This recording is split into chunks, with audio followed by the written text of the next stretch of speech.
सत्य के साथ।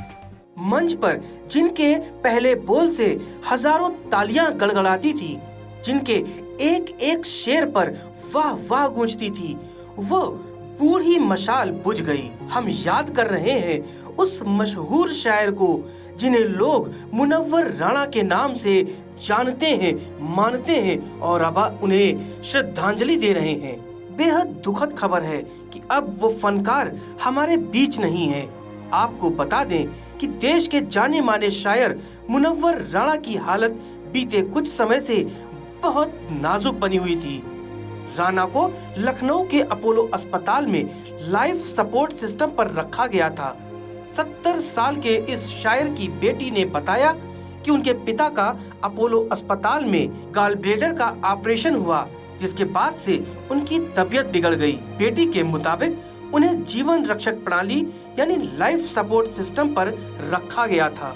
शायर मुनव्वर राणा को साल 2014 में साहित्य अकादमी पुरस्कार से सम्मानित किया गया। मां पर लिखी अपनी अनेकों दिल छू लेने वाली रचनाओं ने शायर राणा को देश दुनिया में एक अलग पहचान और ख्याति दी। शायर मुनव्वर राणा जितने ज्यादा मशहूर रहे, उतने ही वो विवादों से भी घिरे रहे।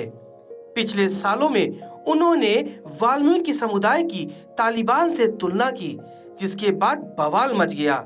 यही नहीं, बीते कुछ समय में उत्तर प्रदेश में अपने अलग अलग मौजू से जुड़े बयानों की वजह से भी मुनव्वर राणा सोशल मीडिया में भी काफी ट्रोल किए गए, जिसके बाद वो कुछ समय के लिए गुमनामी में चले गए। आपको बता दें कि शायर मुनव्वर राणा का जन्म यूपी के रायबरेली में एक मुस्लिम परिवार में हुआ। भारत विभाजन के बाद उनके ज्यादातर रिश्तेदार पाकिस्तान चले गए।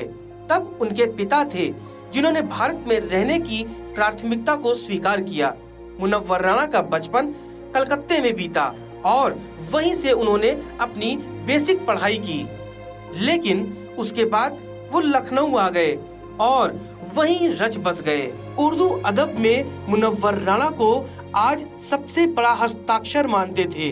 स्टेज पर उनकी मौजूदगी ही महफिल की कामयाबी का एक बड़ा सिक्का होता था, यानी उनको सुनने के लिए दूर दूर से लोग रात रात भर बैठा करते थे, सुना करते थे और वाह वाह करते थे।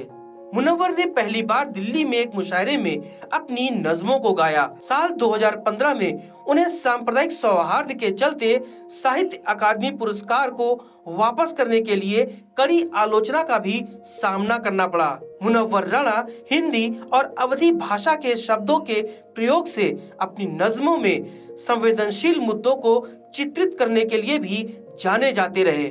मुनव्वर राणा की कविताओं की सबसे बड़ी खूबी ये रही कि वो अपनी नज़मों में माँ, मिट्टी, मुल्क का सम्मान करते नजर आए और आज इस बेहतरीन कलमकार शायर के लिए वो शब्द ही उसकी पहचान बन गए।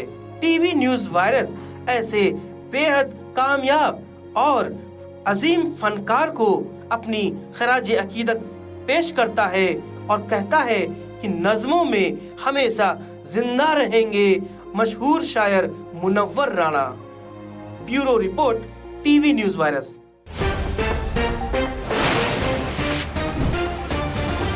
सत्य के साथ।